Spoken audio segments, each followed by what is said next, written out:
At 1:17 a.m., inside a recently completed high-rise on the edge of a dense city district, an elevator began descending from the 19th floor. Everything about its movement was normal. The cabin was lightly occupied, the lighting stable, and the building's monitoring system showed no faults or maintenance alerts. Floors passed in sequence. 15, 10, 7. Each stop matching the building's official architectural records and elevator control map. At 4:03 into descent, the elevator slowed and stopped at a level that did not exist in any registry. The floor indicator showed no number or label, only a blank state. The doors opened. According to all system logs and surveillance records, the elevator had stopped on a floor not included in the building's approved design. The doors remained open for 27 seconds. No matching corridor was recorded on any adjacent floor camera. Then the doors closed, and the elevator continued downward without error. The building was a 22-story mixed-use structure with destination control elevators linked to a centralized access system. Every movement was logged, every floor mapped, and every access point tied to key card authentication. On paper, the structure was fully documented and compliant. In practice, it depended entirely on the accuracy of its digital model.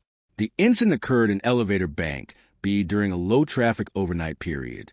Only a maintenance subcontractor was inside the cabin.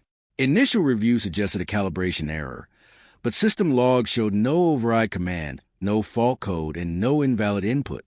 At the exact moment of the stop, the system recorded a null floor identifier, neither a number nor an error, but an absence of designation.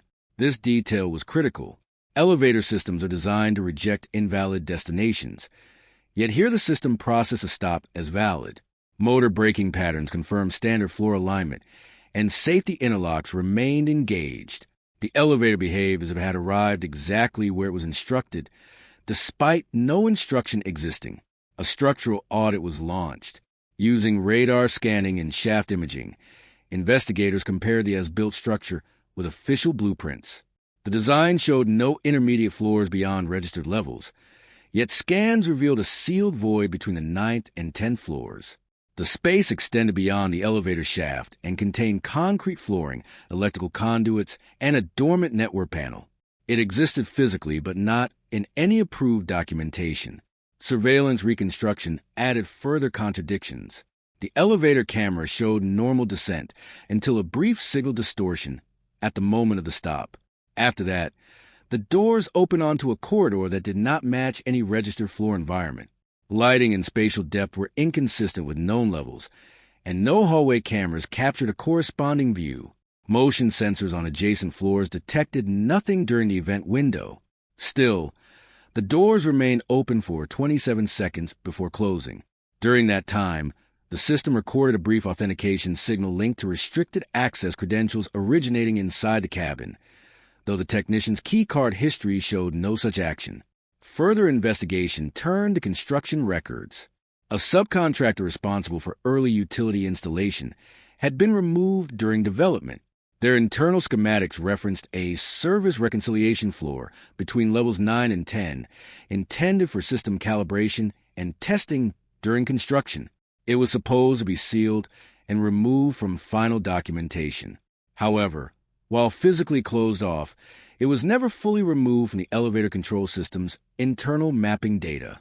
That legacy data remained active in the background under specific conditions, including system recalibration and sense of misalignment. The elevator could resolve ambiguous coordinates using outdated references. That is what occurred during the incident. The control system encountered conflicting spatial data and resolved it as a valid destination instead of rejecting it. Investigators also discovered a dormant terminal on the hidden floor briefly activated during the stop, confirming electronic responsiveness within the sealed space. No human presence was detected, but the system acknowledged interaction. The technician was cleared of wrongdoing. There was no evidence of tampering or external intrusion. All anomalies traced back to mismatched architectural records and retained legacy system data. The elevator had not malfunctioned in a mechanical sense. It followed an instruction derived from incomplete mapping. The building physically contained a level that no longer existed in its official record, but still existed in its control systems. Following the discovery, Elevator Bank B was shut down, and engineers physically accessed the concealed level. Inside were inactive calibration stations, outdated monitoring equipment, and a direct link to the elevator control core. The space had never been used operationally, but had never been fully decommissioned either. Further audits revealed similar hidden engineering layers in other buildings from the same development program. The final conclusion was clear. The elevator did not break down. It followed a route the building had erased on paper, but never removed from reality. The elevator did not break down. It went somewhere no one admitted was there,